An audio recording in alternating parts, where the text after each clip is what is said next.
Hey everyone, welcome back to my channel. It's Matthew Varga here. In today's video, I'm gonna go over how you can get US credit cards if you're a Canadian. I've been getting asked a lot of questions by my fellow Canadian real estate investors on how I was able to get so many US credit cards without a social security number.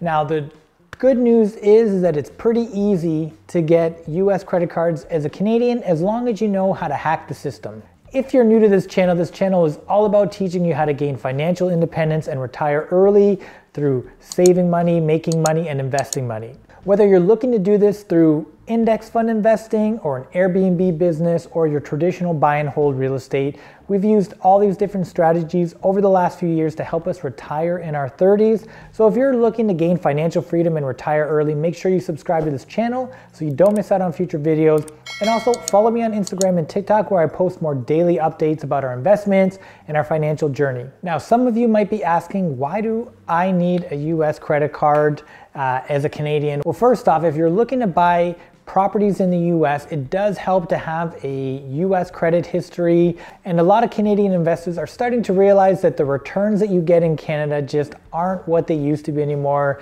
To be honest, they're pretty crappy. So I think a lot of Canadian investors are starting to come down and starting to look in the US, ourselves included, just because the returns and the cash flow and the opportunities that you can get down here in the US are just far superior than what you can do in Canada now, especially with the property prices just going up so much in the last year and a half, rent prices not really going up that much, and the fact that we also have just very strict landlord tenant rules that make it hard for a real estate investor to just keep on top of things and to run a successful business. So a lot of people are coming down here to the US, so that's why a US credit card can definitely help you there. The other reason is for my travel hackers out there, so people who are looking to do first class trips around the world by using travel points. The truth is that in Canada, we just really don't have that many good options for travel points, and the US is far superior when it comes to travel hacking and travel points. All right, so let's jump right into the steps that you need to take in order to get a US credit card if you're a Canadian. First off, you are gonna need to get a US address in order to fill out an application form for a credit card in the US. Now, if you have a family member or a friend who happens to live in the US, then lucky you, because if you can just convince them to let you send mail to their address and they'll forward it to you, that is the absolute best situation that you can have. But like myself, I'm sure most of you don't have a family or a friend that lives in the US, so you're actually gonna have to use a mail forwarding service in order to get a US address to do an application for a credit card. Some of the best mail forwarding services that you can look into are 24/7 Parcel, there's Ship It To, and there's also My Mailbox. So these are all three great options that you can look into to see what works best for you based on their fees and what they're offering. Another option that you could look into as well is using a UPS PO box to have your mail sent to. I'll talk a little bit more about that in just a second, but that is an option that we used to get started at first. Now, one of the things that you're gonna have to make sure that you do before you use any of these services is that you're gonna have to make sure that you go on to the United States Postal Service mail lookup tool, which I'll link down below. So you're gonna wanna make sure that your address is not flagged as a commercial mail receiving address, because if it is, most credit card companies are gonna see that and they will not accept your application, they'll decline it. So of those three options that I gave you above, they should all be showing as a no. That's the service that they provide. So when you do actually fill out the application and you get mail sent to you, they'll just forward you that mail. So that's why these services are great. If you happen to live close to a border, you can look into using a UPS mailbox. So that's what we did at first when we first did this to get our credit card. So we actually drove across the border, it was only an hour, and we opened up a PO box at a UPS store. And the good thing with these UPS stores is that they know a lot of Canadians are using that in order to get, US mail or US packages. So they actually show the PO box is not a PO box, but a suite number. So it's actually like, PO box 101 is suite 101. So it allowed us to actually get, to show that we had a physical address in the US so we could fill out an application and get it accepted. I have noticed that a lot of UPS stores now are starting to get flagged as being a commercial mail receiver.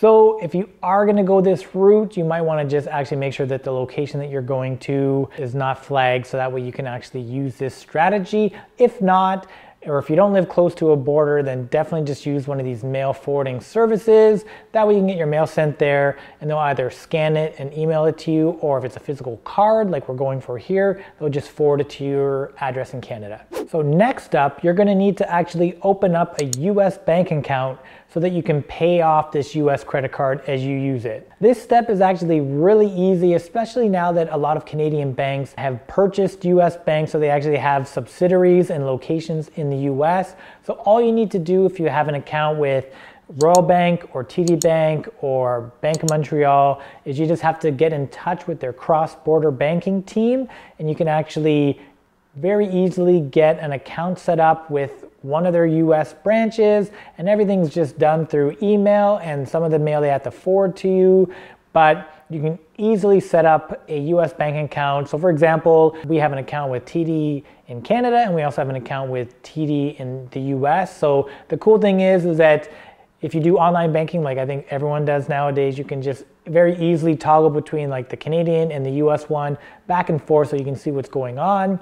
And the other benefit to having this cross-border setup is that you can have a US dollar account, in your Canadian bank set up, and then you can have, your US bank that you've just opened up. So when you need to send money from, Canada to the US account to be able to pay off this credit card, you can actually deposit US funds into your US bank in Canada, and you can do a free wire to send that money to that US branch with that same bank. So that's one of the benefits of doing the cross-border banking with a Canadian bank that has a US bank, because you can send money for free back and forth. So the reason that you need to have this US bank account set up is because you can't pay for that US credit card from a Canadian bank. You can only pay for a US credit card with a US bank account. So you need to have that set up. Otherwise, you're not gonna be able to pay that. And if you can't pay it, you're gonna ruin your credit. So it's gonna defeat the purpose. So use cross-border banking because it just is very easy. You can do it from the comfort of your home. All right, so now we have our US address, we have a US bank account set up. So let's talk about one of the easiest ways to get that first US credit card, and that is actually with American Express's Global Transfer Program. So the cool thing with this program is that you can actually use the history that you have with your Canadian American Express and the good standing that you have there to get approved for an American Express in another country that you're going to that you don't have any history with. So it just makes it a very easy, smooth process to get that US credit card. So in order to be eligible for this transfer program, it's actually quite simple. You just need to have one Canadian American Express set up. You need to be in good standing, meaning you've paid your bills on time, and you just need to have had that credit card open for 3 months. That's it. If you don't already have an American Express card, then what are you waiting for? I think in Canada, American Express, because it's American Express, isn't as popular as Visa and MasterCard, but that's crazy because American Express by far, hands down, has the best travel points out there, the best bonus offerings. So if you're looking to do travel hacking and travel around the world for free in first class, you need to get American Express cards. I mean, the great thing with American Express points is that you can transfer them from pretty much to any airline program, any hotel program. So it's definitely the most versatile and most valuable travel card and travel points that you can get. If you don't have a Canadian American Express card, then I would highly recommend the American Express Gold card. I actually have a referral link down below. So if you click on that link and do decide you want to get American Express, you get some extra bonus points when you sign up. So I think right now you can get 60,000 points when you sign up for one of these gold cards. Now that 60,000 points would easily be able to get you, from here to Europe and back using those points. So there's definitely a lot of value in it. You got to make sure you maximize those travel points when you're doing the travel hacking. So if you're interested in the American Express card, click on that link down below and check it out for yourself. All right, so let's say you've gotten your American Express card in Canada all set up, you've waited your 3 months, you're in good standing. All you need to do after that is you need to just call up the Global Transfer Program, or you can actually fill out an application online. I just found it a bit easier to call and speak to them. But you fill out the application saying, hi, I'm a Canadian, this is my credit card, I'm in good standing, I'm actually moving down to the US, here's my US address that we set up in that first step. And they'll use that US address and your history and good standing with the American Express credit card to pretty much get approved for that card right away. I mean, I don't know anyone who hasn't been approved for it based on if you get approved for that Canadian one, you'll get approved for the US one too, as long as you have that address and it's been over that 3-month period. And then after you've been approved for that card, it will just be sent to that address that you submitted on the application. So whether it's the mail forwarding service or a UPS box or your friend, and then you can get that card forwarded to you. And now you've got your first US credit card. Now, another question a lot of people might ask is which US credit card, should I apply for first? Well, one of the ones that I actually recommend that I have myself is the Marriott Bonvoy card. So the great thing with this card is that you get a huge sign-up bonus, which is, like I said, the benefit of getting US credit cards. You get these huge bonuses. So I think right now if you use my referral link down below, you get 75,000 points, which is the equivalent of like 3, 4, 5 nights free in a Marriott stay. Plus with this card, you actually get free silver status, which is good for upgrades and suites and all these fun things when you go to a Marriott. And also you get a free night stay every year. So we actually have, I think 2 of these free night certificates that they've given us that we're actually going to use for a weekend in Miami, I think next weekend. So a lot of value with this card. Like I said, I got a link down below. So if you are applying for your first US card, I would recommend that one. It's the first one that I got and it's been great and I've had it ever since. So check out that link down below and get started with those US cards so you can really start getting the benefit of those travel points. Now, the other cool thing that I just wanted to mention quickly with this global transfer program is that it actually works for quite a lot of other countries. So if you're a person who maybe travels around the world a lot or is looking to live in other countries, I mean, this global transfer program, I think you can use it in the US, Australia, New Zealand, Hong Kong, Singapore, Argentina. So there's quite a lot of countries that you can use. I've actually used it to get a UK card because I had a friend who lives in the UK and I just asked if I could use his address. So I got a British pounds American Express card. So it's pretty cool. It's a great program, really easy to get things done. So I highly recommend that you check out the American Express Global Transfer Program to get your first card. So another option for people looking to get their first US credit card, if maybe they don't want to go that American Express route or they don't want to wait 3 months, is you can actually use CrossBorder Banking to get a credit card as well. So if you have a good relationship with TD Bank or Royal Bank and you've opened up that cross-border bank account, you can also apply for a credit card with the CrossBorder Banking team. They will use your Canadian credit history and your relationship with the bank that you've had in Canada to get approved for a US card. So even though I did use American Express as my first way to get a credit card, since then I've also used CrossBorder Banking to get a credit card with TD Bank and a credit card with RBC in the US. So it's just another strategy to help you get additional cards in the US to help build up your credit standing.